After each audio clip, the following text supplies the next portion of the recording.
Are you brave enough to uncover the secrets of a haunted college? College, a time for learning, for growing.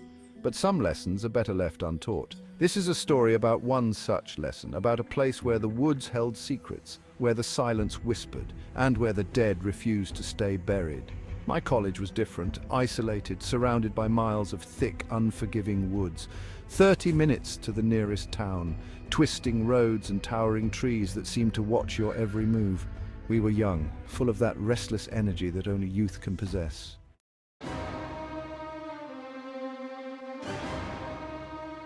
The woods called to us, a siren song of shadows and mystery. Weekends were for exploring, for pushing the boundaries of our small, sheltered world. We'd gather supplies, backpacks loaded with snacks, flashlights, and enough beer to calm our youthful nerves. One weekend, the thirst for adventure led us deeper than usual. We wanted a place, a hidden clearing where we could escape the watchful eyes of the college staff and the prying eyes of the town. A place to be ourselves. The air grew heavy as we walked. The sunlight struggled to penetrate the dense canopy above. A strange stillness settled over the woods.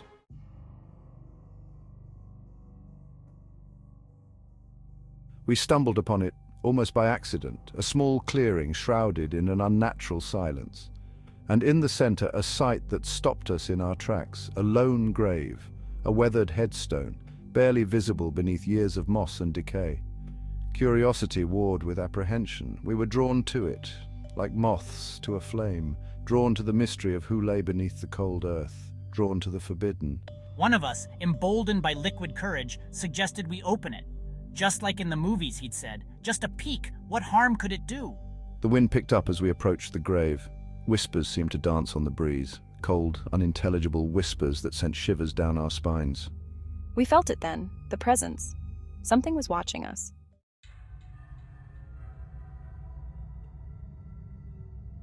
The grave beckoned, a silent invitation to unravel its secrets. We were drawn to it, our youthful curiosity overriding any sense of caution. One by one we moved closer, our eyes fixed on the weathered headstone. The air grew colder as we touched the grave, a chill that seeped into our bones despite the summer night. Our hands trembled as we worked to pry open the grave. The wood creaked and groaned, as if protesting our intrusion. With a final gut-wrenching groan, the grave yielded. The stench of decay hit us first, a wave of nausea washing over us. But it was the sight that truly froze our blood. Inside lay a skeleton, its bony fingers curled around a tarnished silver locket. Fear warred with fascination. We were trespassing, disturbing the dead.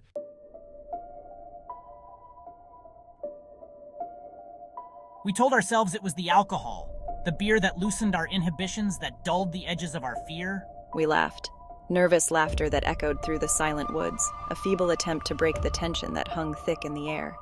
As someone produced a bottle of whiskey, a toast, they said, to adventure, to the dead. The words tasted like ash in our mouths. But we drank.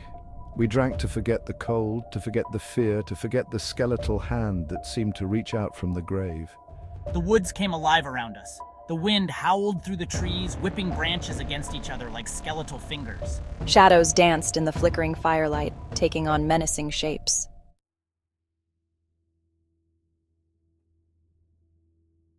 The locket. We couldn't stop staring at it. It lay on the ground beside the open grave, glinting in the firelight, a silent dare, a challenge we were too drunk, too curious to resist. One of us, bolder than the rest, reached for it. His hand hovered over the tarnished silver, hesitation flickering across his face. But the moment was gone as quickly as it had come. He snatched the locket, holding it up in triumph. The woods fell silent. The wind died down. The fire sputtered as if extinguished by an unseen hand. And then we heard it. A whisper, faint at first, then growing louder, swirling around us like the wind. A child's voice. We couldn't make out the words, but the tone was unmistakable.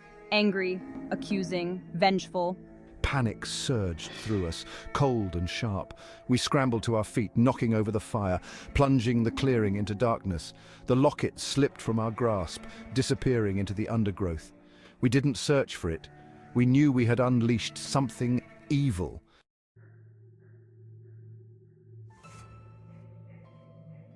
The whisper, it echoed in our ears, a chilling reminder of our trespass.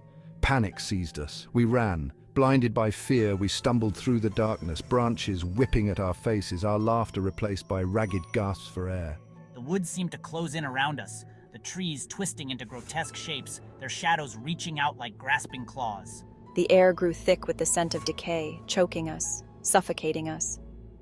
We didn't dare slow down. We didn't dare look back. We ran until we collapsed, our bodies spent, our lungs burning. We huddled together, our fear a tangible thing in the cold night air. The woods were silent now, but the silence was worse than the whisper. It was the silence of something watching, something waiting.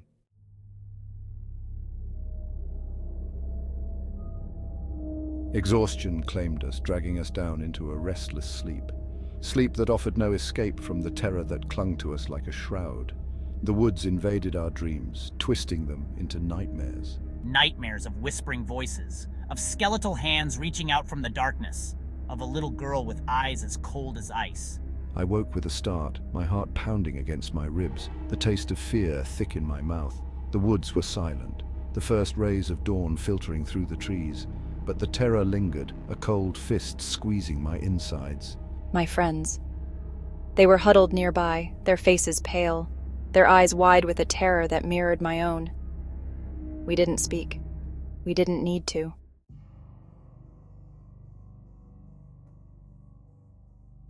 Days turned into weeks. The memory of that night faded, pushed to the back of our minds by the demands of college life. But the fear remained, a constant gnawing presence in the pit of my stomach. The dreams continued, the little girl in the white dress, her cold eyes watching me, her red ball bouncing silently in the darkness. I couldn't escape it. The woods called to me, drawing me back to that clearing, to that grave. I knew it was foolish, dangerous even, but something compelled me to return, to face my fear, to apologize, to make things right. So one night, under the pale light of the moon, I found myself walking back into the woods, alone this time. No laughter, no beer, just the sound of my own heartbeat echoing in my ears. The air grew colder as I approached the clearing.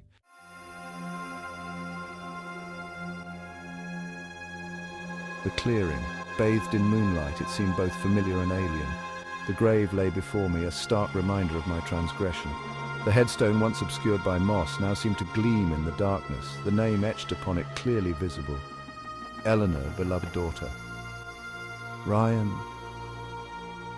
A wave of sadness washed over me. Eleanor, a child taken too soon, a child whose peace I had disturbed. I knelt before her grave, my hand hovering over the cold stone. Eleanor, I whispered, my voice catching in my throat. I'm sorry, the words seemed to hang in the air, swallowed by the silence of the woods. But as he spoke, the wind picked up, swirling around him, carrying with it the scent of damp earth and something else. Something sweet, like the memory of a child's laughter. He stayed there for what felt like hours, talking to Eleanor.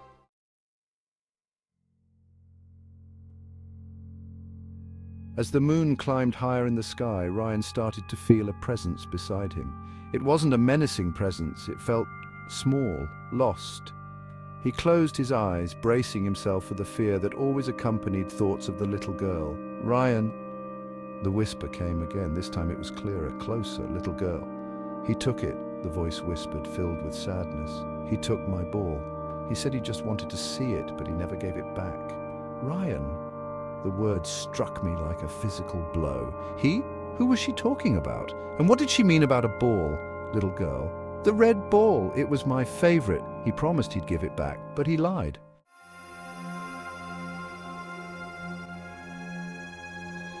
Ryan opened his eyes, his gaze drawn to a spot just beyond the grave. There, half hidden in the undergrowth, lay a faded red ball.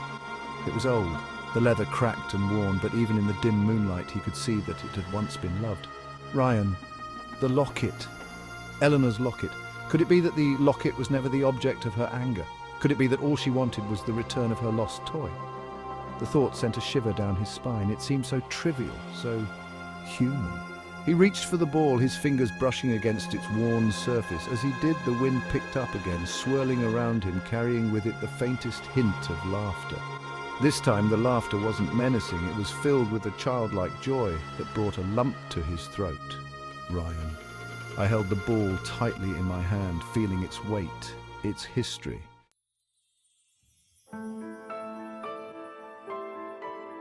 I stood there, the red ball feeling strangely warm in my hand. The wind had died down, leaving an eerie silence in its wake. Eleanor's whisper echoed in my mind. He took it. My ball. A simple plea. A child's treasure, unjustly taken. I'll find him, Eleanor. I promise. I'll find the man who took your ball and I'll make him return it. The words seemed to hang in the air, a solemn vow spoken in the presence of both the living and the dead. Ryan placed the red ball carefully atop Eleanor's grave, a small offering of peace. It felt like the right thing to do, a way to right a wrong that had spanned years, perhaps even decades. As I stepped back, a feeling of unease crept over me. I was being watched. The hair on the back of my neck stood on end. It wasn't the same menacing presence I had felt before.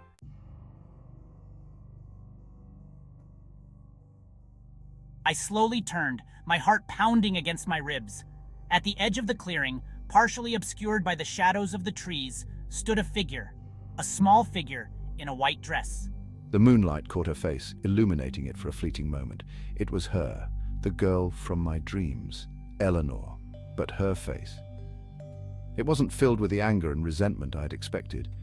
Instead, there was a look of peace and something else. Gratitude.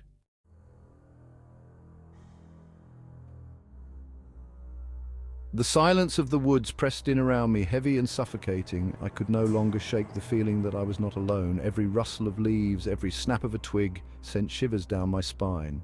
I had to get out of there, now. As I turned to leave, my gaze fell once more upon Eleanor's grave. The red ball was gone. Panic surged through me, cold and sharp. I scanned the clearing, my eyes searching frantically for any sign of the ball or of the little girl. But there was nothing.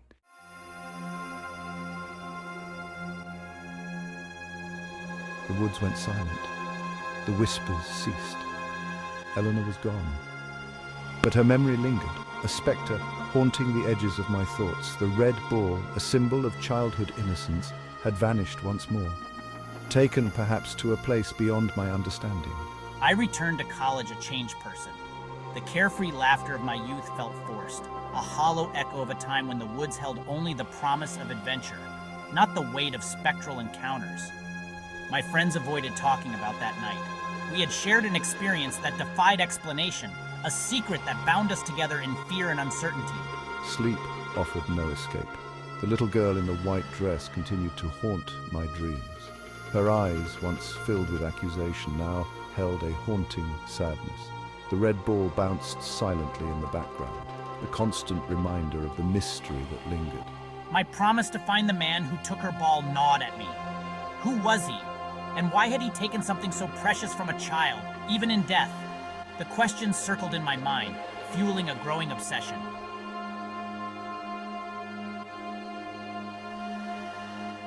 Years have passed. The woods surrounding my college have long since been cleared, replaced by manicured lawns and modern buildings. But the memory of that night remains, a scar etched deep within my psyche. I still see red balls everywhere. In toy stores, on playgrounds, held tightly in the grasp of unsuspecting children. Each sighting sends a shiver down my spine, a chilling reminder of the little girl in the white dress and the promise I made that night. The woods may be gone, but the feeling of being watched, of something unseen lurking just beyond my perception, persists. Some might call it paranoia. Others, the lingering effects of a trauma buried deep within my subconscious. But I know the truth. The woods may have given up their secrets that night, but some stories remain untold, some questions unanswered, and some spirits, I fear, remain restless. If you enjoyed this story, please give it a thumbs up and subscribe. Share your own stories in the comments below.